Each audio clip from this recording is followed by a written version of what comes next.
Good morning, student. Today I am going to talk about similarity between internal and international trade. याचा अर्थ अंतर्गत आणि आंतरराष्ट्रीय व्यापारातील साम्य किंवा समानता. तर या व्हिडिओमध्ये आपण अंतर्गत आणि आंतरराष्ट्रीय व्यापारातील समानता पाहणार आहोत. विद्यार्थी मित्र हो, अभिमतपंथीय अर्थशास्त्रज्ञ ॲडम स्मिथ, रिकार्डो, जे.एस. मिल या अर्थशास्त्रज्ञांच्या मते अंतर्गत व्यापार आणि आंतरराष्ट्रीय व्यापार यामध्ये फरक असतो. अंतर्गत व्यापार आणि आंतरराष्ट्रीय व्यापार यासाठी वेगळे सिद्धांत मांडावे लागतात, परंतु प्रोफेसर ओहलिन, प्रोफेसर हॅबरलर आणि त्यांचे अनुयायी यांच्यामध्ये अंतर्गत व्यापार आणि आंतरराष्ट्रीय व्यापार यामध्ये सैद्धांतिकदृष्ट्या फरक सांगता येत नाही. सैद्धांतिकदृष्ट्या देशांतर्गत व्यापार आणि आंतरराष्ट्रीय व्यापार यामध्ये विभाजन करता येत नाही. त्यामुळे त्या ठिकाणी आंतरराष्ट्रीय व्यापार समजून घेण्यासाठी आंतरराष्ट्रीय व्यापाराचे वेगळे सिद्धांत मांडण्याची गरज नाही. त्यामध्ये फक्त काही अंशाचा फरक असतो, अंशतः फरक असतो.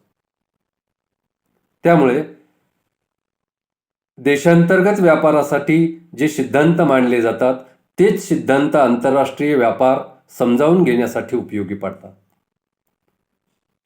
प्राध्यापक ओहलिनच्या मते देशांतर्गत व्यापार ज्या कारणामुळे निर्माण होतो त्याच कारणामुळे आंतरराष्ट्रीय व्यापार निर्माण होतो. उदाहरणार्थ, उत्पादनाच्या साधनातील जे असमान वाटप आहे त्या असमान वाटपामुळे देशांतर्गत व्यापार निर्माण होत असतो. एकाच देशातील दोन प्रदेशातील जे विभिन्न वातावरण असते त्या विभिन्न वातावरणामुळे सुद्धा देशांतर्गत व्यापार निर्माण होत असतो, आंतरप्रादेशिक व्यापार निर्माण होत असतो. तसंच परस्पर सहकार्यातून गरजा पूर्ण करण्याच्या इच्छेमधून सुद्धा व्यापार निर्माण होत असतो आणि राहणीमानाचा दर्जा उंचावण्याची इच्छा या कारणामुळे आंतरप्रादेशिक म्हणजेच देशांतर्गत व्यापार निर्माण होत असतो. अगदी त्याच कारणामुळे आंतरराष्ट्रीय व्यापार सुद्धा निर्माण होत असतो. दोन देशातील उत्पादनाच्या साधनामधील असमान वाटप, दोन देशातील वातावरणातील विभिन्नता, परस्पर सहकार्यामधून त्या ठिकाणी गरजा पूर्ण करण्याची इच्छा, राहणीमानाची पातळी उंचावण्याची इच्छा याच कारणामुळे त्या ठिकाणी आंतरराष्ट्रीय व्यापार सुद्धा निर्माण होत असतो. म्हणून प्रोफेसर ओहलिनच्या मते आंतरराष्ट्रीय व्यापार समजावून घेण्यासाठी वेगळा सिद्धांत मांडण्याची गरज नाही. तर प्रोफेसर ओहलिनच्या मते देशांतर्गत व्यापार आणि आंतरराष्ट्रीय व्यापार यामध्ये अनेक समानता असतात आणि त्या समानता असल्यामुळेच त्या ठिकाणी देशांतर्गत आणि आंतरराष्ट्रीय व्यापार एकाच सिद्धांताच्या साहाय्याने समजावून घेता येऊ शकतात. त्यासाठी वेगळा सिद्धांत मांडण्याची गरज नाही. किंबहुना प्रोफेसर ओहलिन म्हणतात की आंतरराष्ट्रीय व्यापार हा अंतर्गत व्यापाराचाच एक विशेष प्रकार असतो. देशांतर्गत व्यापार आणि आंतरराष्ट्रीय व्यापार यामध्ये अंशाचा फरक असतो, काही डिग्रीचा फरक असतो. त्यामुळे त्या ठिकाणी आपल्याला देशांतर्गत व्यापार आणि आंतरराष्ट्रीय व्यापार यामधील समानता समजावून घ्याव्या लागतील. विद्यार्थी मित्र हो, तुम्हाला असा प्रश्न विचारला जाऊ शकतो की आंतरप्रादेशिक व्यापार किंवा देशांतर्गत व्यापार आणि आंतरराष्ट्रीय व्यापार यामधील समानता स्पष्ट करा, किंवा आंतरराष्ट्रीय व्यापार हा अंतर्गत व्यापाराचाच एक विशेष प्रकार आहे, स्पष्ट करा. तर हा महत्त्वाचा प्रश्न समजून घेण्याचा प्रयत्न आपण या व्हिडिओमध्ये करूया. तर देशांतर्गत व्यापार आणि आंतरराष्ट्रीय व्यापार यामध्ये काय समानता असते, तर ती समानता, पहिली समानता आपण पाहूया, ती म्हणजे श्रम विभाजन आणि विशेषीकरण. श्रम विभाजन आणि विशेषीकरणाची प्रक्रिया जर 2 जिल्ह्यापुरतीच मर्यादित राहिली, एकाच देशातील 2 जिल्ह्यापुरतीच मर्यादित राहिली, 2 राज्यापुरतीच मर्यादित राहिली, तर ही श्रम विभाजन आणि विशेषीकरणाची प्रक्रिया त्या ठिकाणी देशांतर्गत व्यापाराला जन्म देते. आणि हीच श्रम विभाजन आणि विशेषीकरणाची प्रक्रिया जर समजा आंतरराष्ट्रीय पातळीवर पोहोचली, तर हीच श्रम विभाजन आणि विशेषीकरणाची प्रक्रिया आंतरराष्ट्रीय व्यापाराला जन्म देते. त्यामधून आंतरराष्ट्रीय व्यापार निर्माण होतो. याचाच अर्थ देशांतर्गत व्यापार निर्माण होण्यासाठी आंतरप्रादेशिक व्यापार निर्माण होण्याचा आधार हा श्रम विभाजन आणि विशेषीकरण असतो. त्याचप्रमाणे आंतरराष्ट्रीय व्यापार निर्माण होण्याचा आधार श्रम विभाजन आणि विशेषीकरण असते. म्हणून प्रोफेसर ओलिन म्हणतात की त्या ठिकाणी श्रम विभाजन आणि विशेषीकरण हीच प्रक्रिया देशांतर्गत व्यापार निर्माण होण्याचा आधार असते आणि श्रम विभाजन आणि विशेषीकरण हीच प्रक्रिया त्या ठिकाणी आंतरराष्ट्रीय व्यापार निर्माण होण्याचा आधार असते. म्हणून दोन्हीही व्यापार निर्माण होण्याचा आधार हे श्रम विभाजन आणि विशेषीकरण यांची प्रक्रिया असते. म्हणून त्या ठिकाणी दोन्हीही व्यापाराचा त्या ठिकाणी आधार जो आहे तो समान आहे. म्हणून देशांतर्गत व्यापार आणि आंतरराष्ट्रीय व्यापार यामध्ये जी समानता असते ती म्हणजे श्रम विभाजन आणि विशेषीकरण. त्यानंतर वस्तू विनिमय. देशांतर्गत व्यापार आणि आंतरराष्ट्रीय व्यापार यामध्ये दुसरी समानता आपल्याला सांगता येते, दुसरे साम्य आपल्याला सांगता येते, ते म्हणजे वस्तू विनिमय. देशांतर्गत व्यापार असो की आंतरराष्ट्रीय व्यापार असो, या दोन्ही व्यापारामध्ये वस्तू विनिमय होत असतो, वस्तूंची देवाणघेवाण होत असते. देशांतर्गत व्यापार असेल तर देशातील नागरिकांमध्ये त्या ठिकाणी वस्तू विनिमय होत असतो आणि आंतरराष्ट्रीय व्यापार असेल तर 2 देशातील नागरिकांमध्ये त्या ठिकाणी वस्तू विनिमय होत असतो. म्हणजेच त्या ठिकाणी देशांतर्गत व्यापारामध्ये ज्या प्रदेशामध्ये एखाद्या वस्तूची विपुलता आहे त्या प्रदेशातून ज्या प्रदेशामध्ये या वस्तूची कमतरता आहे त्या प्रदेशामध्ये ह्या वस्तू पाठवल्या जातात आणि अशा प्रकारे एकाच देशातील 2 प्रदेशामध्ये वस्तू विनिमय म्हणजे व्यापार होत असतो. अगदी त्याचप्रमाणे आंतरराष्ट्रीय व्यापारामध्ये ज्या देशामध्ये एखाद्या वस्तूची विपुलता आहे, अधिकता आहे, त्या देशामधून ज्या देशामध्ये या वस्तूची कमतरता आहे त्या देशामध्ये वस्तू निर्यात केल्या जातात. म्हणजेच देशांतर्गत व्यापार असो किंवा आंतरराष्ट्रीय व्यापार असो, या दोन्ही व्यापारामध्ये वस्तू विनिमय होत असतो. ही दोन्ही व्यापारातील समानता आपल्याला दिसून येते. त्यानंतर तिसरी समानता ती म्हणजे महत्तम लाभाचे उद्दिष्ट. कोणताही व्यापार असो, देशांतर्गत व्यापार असो की आंतरराष्ट्रीय व्यापार असो, त्या दोन्ही व्यापारामध्ये महत्तम लाभाचे उद्दिष्ट असते. महत्तम लाभ प्राप्त करणे हे दोन्ही प्रकारच्या व्यापाराचं उद्दिष्ट असते. जेव्हा व्यापारामध्ये अधिक लाभ असतो, लाभ मिळत असतो, तोपर्यंत व्यापार चालत असतो आणि जर व्यापारातला लाभ नष्ट झाला तर व्यापार बंद करावा लागतो. मग तो देशांतर्गत व्यापार असो की आंतरराष्ट्रीय व्यापार असो. जोपर्यंत व्यापारामध्ये लाभ आहे तोपर्यंत व्यापार चालत असतो आणि जेव्हा व्यापारातला लाभ नष्ट होतो तेव्हा व्यापार बंद होतो. आणि हे दोन्ही प्रकारच्या व्यापारामध्ये असते. देशांतर्गत व्यापार असो की आंतरराष्ट्रीय व्यापार असो, जोपर्यंत त्या ठिकाणी व्यापारामध्ये लाभ आहे तोपर्यंत त्या ठिकाणी व्यापार चालतो आणि व्यापारातला लाभ नष्ट झाला की व्यापार बंद होतो, बंद करावा लागतो. म्हणून त्या ठिकाणी आंतरराष्ट्रीय व्यापारामध्ये अधिकाधिक लाभ मिळविण्यासाठी किंवा देशांतर्गत व्यापारामध्ये अधिकाधिक लाभ मिळविण्यासाठी कमीत कमी खर्चामध्ये अधिकाधिक उत्पादन करण्याचा प्रयत्न केला जातो. आणि दोन्ही व्यापारामध्ये महत्तम लाभाचे उद्दिष्ट असते. त्यामुळे त्या ठिकाणी अंतर्गत व्यापार असो की आंतरराष्ट्रीय व्यापार असो, त्यामध्ये आपल्याला ही समानता दिसून येते की दोन्ही व्यापाराचं उद्दिष्ट महत्तम लाभ मिळविणे हेच असतं. म्हणून त्या ठिकाणी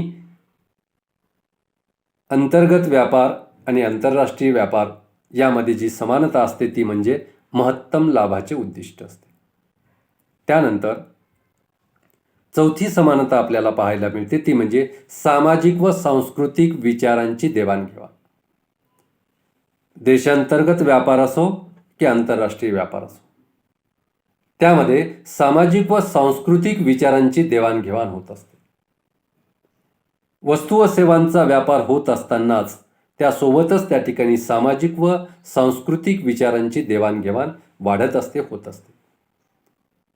उदाहरणार्थ, आपल्याच देशामधील त्या ठिकाणी राजस्थान व पश्चिम बंगाल हे दोन राज्य आहेत. राजस्थान आणि पश्चिम बंगाल या दोन राज्यामध्ये जर आंतरराष्ट्रीय व्यापार सुरू झाला तर त्यामध्ये त्या ठिकाणी वस्तू व सेवांच्या व्यापारासोबतच सामाजिक व सांस्कृतिक विचारांची देवाणघेवाण होत असते.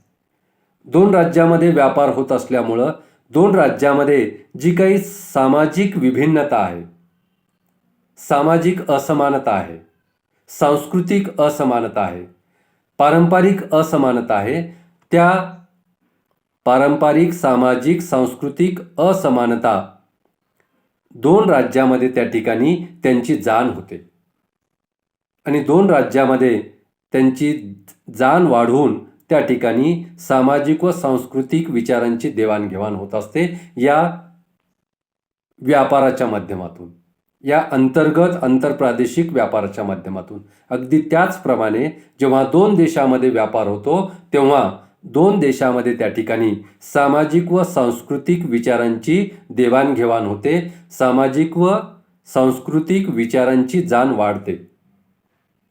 म्हणजे देशांतर्गत व्यापारामध्ये सुद्धा सामाजिक व सांस्कृतिक विचारांची देवाणघेवाण होत असते आणि त्याचप्रमाणे आंतरराष्ट्रीय व्यापारामध्ये सुद्धा दोन देशातील सामाजिक व सांस्कृतिक विचारांची देवाणघेवाण होत असते. म्हणजे दोन्ही व्यापारात सामाजिक व सांस्कृतिक विचारांची देवाणघेवाण होणे ही समानता असते. त्यानंतर पाचवी समानता आपल्याला सांगता येते ती म्हणजे सहकार्याच्या भावनेत वृद्धी होते. जेव्हा आंतरप्रादेशिक व्यापार होतो तेव्हा दोन प्रदेशामध्ये व्यापारी संबंध दृढ होतात. व्यापारामधून दोन्ही देशांना फायदा होत असतो आणि दोन्ही देशांना फायदा होत असल्यामुळं, दोन्ही प्रदेशांना फायदा होत असल्यामुळं दोन्ही प्रदेश त्या ठिकाणी आपले आर्थिक संबंध दृढ करतात. या आंतरप्रादेशिक व्यापारामधून एकाच देशातील दोन प्रदेशामध्ये आर्थिक संबंध दृढ होतात आणि आर्थिक संबंध दृढ झाल्यामुळे दोन्हीही प्रदेश एकमेकांना सहकार्य करतात. त्यांच्यामध्ये सहकार्याची भावना वृद्धी होते, वाढते. अगदी त्याचप्रमाणे दोन देशामध्ये व्यापार होत असताना त्या ठिकाणी दोन देशाचे आर्थिक संबंध दृढ होतात. दोन्ही देशाला आर्थिक फायदा होत असतो, आर्थिक लाभ होत असतो.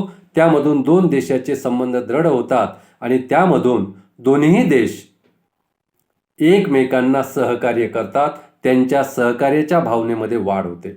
म्हणजे देशांतर्गत व्यापार असो की आंतरराष्ट्रीय व्यापार असो, त्या व्यापारामुळे त्या ठिकाणी सहकार्याच्या भावनेत वाढ होत असते, वृद्धी होत असते. म्हणून अंतर्गत व्यापार आणि आंतरराष्ट्रीय व्यापार यामध्ये सहकार्याच्या भावनेत वृद्धी होणे ही समानता आपल्याला सांगता येते. त्यानंतर पुढची समानता आपल्याला सांगता येते ती म्हणजे न्यूनतम खर्चात महत्तम समाधान. देशांतर्गत व्यापार असो की आंतरराष्ट्रीय व्यापार असो, दोन्ही व्यापारामध्ये न्यूनतम खर्चामध्ये महत्तम समाधान प्राप्त करणे हे उद्दिष्ट असते. कमीत कमी खर्चामध्ये जास्तीत जास्त समाधान प्राप्त करणे हे उद्दिष्ट असते. मग एकाच देशातील दोन प्रदेशामध्ये जरी व्यापार होत असेल तरी त्या ठिकाणी त्या व्यापारामागचा मुख्य हेतू असतो कमीत कमी खर्चामध्ये महत्तम समाधान प्राप्त करणे. जी वस्तू आपण कमी खर्चामध्ये उत्पादन करू शकत नाही ती वस्तू आपण दुसऱ्या राज्यामधून खरेदी करतो, दुसऱ्या प्रदेशामधून खरेदी करतो. आणि जी वस्तू आपण कमी खर्चामध्ये तयार करतो ती वस्तू आपण इतर राज्यांना विकत असतो. म्हणजेच त्यामध्ये न्यूनतम खर्चामध्ये महत्तम समाधान प्राप्त करण्याचा प्रयत्न केला जातो. अगदी त्याचप्रमाणे दोन देशात व्यापार होत असताना न्यूनतम खर्चामध्ये जी वस्तू आपण उत्पादन करू शकतो ती वस्तू आपण इतर देशांना निर्यात करीत असतो. आणि इतर देशामध्ये जी वस्तू आपल्यापेक्षा न्यूनतम खर्चामध्ये तयार केली जाते ती वस्तू आपण आयात करीत असतो. त्यामधून त्या ठिकाणी न्यूनतम खर्चामध्ये महत्तम लाभ प्राप्त होतो, महत्तम समाधान प्राप्त होत असते. म्हणजे देशांतर्गत व्यापार असो की आंतरराष्ट्रीय व्यापार असो या दोन्हीही व्यापारामध्ये न्यूनतम खर्चात महत्तम समाधान प्राप्त करणे ही आपल्याला समानता दिसून येते. म्हणून न्यूनतम खर्चात महत्तम समाधान प्राप्त करणे ही आपल्याला देशांतर्गत व्यापार आणि आंतरराष्ट्रीय व्यापारामध्ये समानता दिसून येते. त्यानंतर 7 नंबरची समानता ती म्हणजे व्यक्ती व संस्था यांच्यात व्यापार. देशांतर्गत व्यापार हा सुद्धा व्यक्ती आणि संस्थांमध्ये होत असतो आणि त्याचप्रमाणे आंतरराष्ट्रीय व्यापार हा सुद्धा व्यक्ती आणि संस्थांमध्येच होत असतो. म्हणजे देशांतर्गत व्यापार असो की आंतरराष्ट्रीय व्यापार असो त्यामध्ये व्यक्ती आणि संस्थांमध्येच व्यापार होत असतो. म्हणून त्या ठिकाणी देशांतर्गत व्यापार असो की आंतरराष्ट्रीय व्यापार असो यामध्ये आपल्याला एक समानता दिसून येते ती म्हणजे व्यक्ती आणि संस्था यांच्यातच व्यापार होत असतो. तो कोणताही व्यापार असो, देशांतर्गत असो की आंतरराष्ट्रीय व्यापार असो, तो व्यक्ती आणि संस्थांमध्येच होत असतो. म्हणून त्या ठिकाणी अंतर्गत व्यापार आणि आंतरराष्ट्रीय व्यापार यामध्ये आपल्याला आणखी एक समानता सांगता येते ती म्हणजे व्यक्ती व संस्था यांच्यातच व्यापार होतो. त्यानंतर 8वी समानता आपल्याला सांगता येते ती म्हणजे ऐच्छिक सौदा. देशांतर्गत व्यापार असेल तर त्यामध्ये दोन व्यक्तीमध्ये इच्छेने सौदा होत असतो. वस्तू विनिमयाचा सौदा करार हा इच्छेने होत असतो. दोन देशाच्या नागरिक यामध्ये वस्तू देण्या घेण्याबद्दलचा जो सौदा होत असतो, जो करार होत असतो तो ऐच्छिक म्हणजे इच्छेने होत असतो. देशांतर्गत व्यापारामध्ये एकाच देशातील नागरिकामध्ये इच्छेने वस्तू विनिमयाचा सौदा होत असतो. तसेच आंतरराष्ट्रीय व्यापारामध्ये सुद्धा दोन देशातील नागरिकांमध्ये किंवा संस्थेमध्ये किंवा दोन देशाच्या सरकारमध्ये जो वस्तू खरेदी विक्रीसाठी करार केला जातो, जो सौदा केला जातो तो सुद्धा त्या ठिकाणी स्वेच्छेने केला जातो, इच्छेने केला जातो. म्हणजेच त्या ठिकाणी देशांतर्गत व्यापारामध्ये सुद्धा ऐच्छिक सौदा होत असतो आणि आंतरराष्ट्रीय व्यापारामध्ये सुद्धा दोन देशातील सरकारमध्ये ऐच्छिक सौदा होत असतो. म्हणून आपल्याला 8वी समानता सांगता येते, अंतर्गत आणि आंतरराष्ट्रीय व्यापारातील 8वी समानता सांगता येते ती म्हणजे ऐच्छिक सौदा. यामध्ये दोन्ही प्रकारच्या व्यापारामध्ये वस्तू विनिमयाबाबत ऐच्छिक सौदा होत असतो. त्यानंतर 9 नंबरची आपल्याला समानता सांगता येते आंतरप्रादेशिक आणि आंतरराष्ट्रीय व्यापारातील 9 नंबरची समानता ती म्हणजे व्यापाराची कारणे समान असतात. देशांतर्गत व्यापार असो की आंतरराष्ट्रीय व्यापार असो, व्यापाराची कारणे मात्र समान असतात. उदाहरणार्थ, देशांतर्गत व्यापार हा एकाच देशातल्या 2 प्रदेशामध्ये जे व्यापार होतो, तो व्यापार त्याचं कारण म्हणजे 2 प्रदेशामध्ये साधनांचे जे वाटप झालेले असते ते असमान झालेले असते, म्हणून त्या ठिकाणी 2 प्रदेशामध्ये व्यापार होत असतो. 2 प्रदेशामध्ये वातावरणातली भिन्नता, त्यामुळे 2 प्रदेशात व्यापार होत असतो. तसंच त्या ठिकाणी परस्पर सहकार्यातून गरजा पूर्ण करण्याची इच्छा, आपली राहणीमानाची पातळी उंचावण्याची इच्छा, या कारणामुळे 2 प्रदेशामध्ये व्यापार होत असतो, म्हणजेच आंतरप्रादेशिक व्यापार होत असतो. अगदी त्याच कारणामुळे आंतरराष्ट्रीय व्यापार सुद्धा होत असतो. 2 देशातील उत्पादनाच्या साधनामध्ये जे असमान साधनांचं वाटप झालेलं असते, त्यामुळे 2 देशामध्ये व्यापार होत असतो. 2 देशातील वातावरणातील जी भिन्नता असते, त्या भिन्नतेमुळे सुद्धा त्या ठिकाणी आंतरराष्ट्रीय व्यापार होत असतो. आणि परस्पर सहकार्यातून गरजा पूर्ण करण्याची इच्छा, राहणीमानाची पातळी उंचावण्याची इच्छा, याच कारणामुळे आंतरराष्ट्रीय व्यापार सुद्धा होत असतो. म्हणजे देशांतर्गत व्यापार सुद्धा त्याच कारणामुळे निर्माण होतो आणि आंतरराष्ट्रीय व्यापार सुद्धा त्याच कारणामुळे निर्माण होत असतो. म्हणजेच देशांतर्गत व्यापार निर्माण होण्याची कारणे सुद्धा तीच असतात आणि आंतरराष्ट्रीय व्यापार निर्माण होण्याची कारणे सुद्धा तीच असतात. म्हणून अंतर्गत व्यापार आणि आंतरराष्ट्रीय व्यापार निर्माण होण्याची कारणे एकच असतात. म्हणजे व्यापार निर्माण होण्याची कारणे हे जे त्या ठिकाणी व्यापाराची जी कारणे आहेत ती दोन्ही व्यापारामध्ये समानच असतात. म्हणून व्यापाराची कारणे ही एक अंतर्गत आणि आंतरराष्ट्रीय व्यापारातील समानता आपल्याला दिसून येते. तर ही झाली 9 अंतर्गत आणि आंतरराष्ट्रीय व्यापारातील समानता असण्याची. म्हणजे या 9 समानता आपल्याला आंतरप्रादेशिक आणि आंतरराष्ट्रीय व्यापारातील समानता दर्शवितात. ह्या 9 समानता आपल्याला अंतर्गत व्यापार आणि आंतरराष्ट्रीय व्यापारामध्ये दिसून येतात. म्हणून प्रोफेसर ओलिन म्हणतात, आंतरराष्ट्रीय व्यापार हा अंतर्गत व्यापाराचाच एक विशेष प्रकार आहे. तर या ठिकाणी या व्हिडिओमध्ये आपण अंतर्गत व्यापार आणि आंतरराष्ट्रीय व्यापार यामध्ये ज्या समानता असतात त्या समानता आपण समजून घेतलेल्या आहेत. तर या ठिकाणी आपण थांबूया. निश्चितच हा व्हिडिओ तुम्हाला देशांतर्गत व्यापार आणि आंतरराष्ट्रीय व्यापार यातील समानता समजावून घेण्यासाठी मदत करेल याची मला खात्री आहे. तर धन्यवाद. या ठिकाणी आपण थांबूया.